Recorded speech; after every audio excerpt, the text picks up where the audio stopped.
కానీ పైనుంచి వచ్చిన వరదని నువ్వు అంచనా వేయలేక సాటర్డే నాడు ఈవినింగ్ 21 అడుగులండి, 21 అడుగులు ఒక ఇల్లు కూడా మునగదు. కాకపోతే ఏం చేస్తామంటే 18 అడుగుల నుంచి మేము ఆల్రెడీ ఎవిక్షన్ స్టార్ట్ చేస్తాం. ప్రజలందరినీ కూడా సురక్షిత ప్రాంతాలకు తరలిస్తాం, మైకుల్లో అనౌన్స్ చేస్తాం. రెవెన్యూ అధికారులు, ఇరిగేషన్ అధికారులు, మున్సిపల్ అధికారులు అందరూ పోతారు, పోయి వాళ్ళందరినీ కూడా ఎవిక్ట్ చేస్తారు.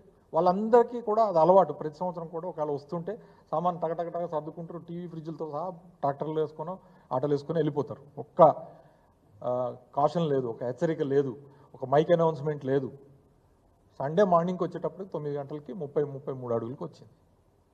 ప్రజలందరూ హలో రామచంద్ర అనుకుంటా అన్నీ వదిలేసి పరుగులు పెట్టి ప్రాణాలు, అది కూడా పగలు 8:30 9 గంటలకు పొద్దున పూట వచ్చింది కాబట్టి బతికిపోయారు. కానీ అదే రాత్రిపూట వచ్చి మాత్రం కొన్ని వేల మంది ప్రాణాలు కొట్టుకపోయి ఉండే. అది వదిలిపెట్టి మీరు, మీ ప్రభుత్వం, మీ రెవెన్యూ అధికారులు, మీ ఇరిగేషన్ అధికారులు, మీ ఫెయిల్యూరు అంతా వదిలిపెట్టి అసలు ప్రజల్ని మాకు చెప్పలేదనేది అక్కడ ప్రధానమైన ఆరోపణ ముందు ప్రజల నుంచి. సరే రిలీఫ్ మెజరు మీరు ఫెయిల్యూర్ అయ్యారు, దట్స్ ఎ డిఫరెంట్ ఇష్యూ. మీరు అసలు ప్రజల్ని మీరు హెచ్చరించకుండా వాళ్ళని గాలికి వదిలిపెట్టి దీని నుంచి డైవర్షన్ చేయడానికి, మీ ఫెయిల్యూర్ని డైవర్షన్ చేయడానికి ఎక్కడో చిట్ చాట్.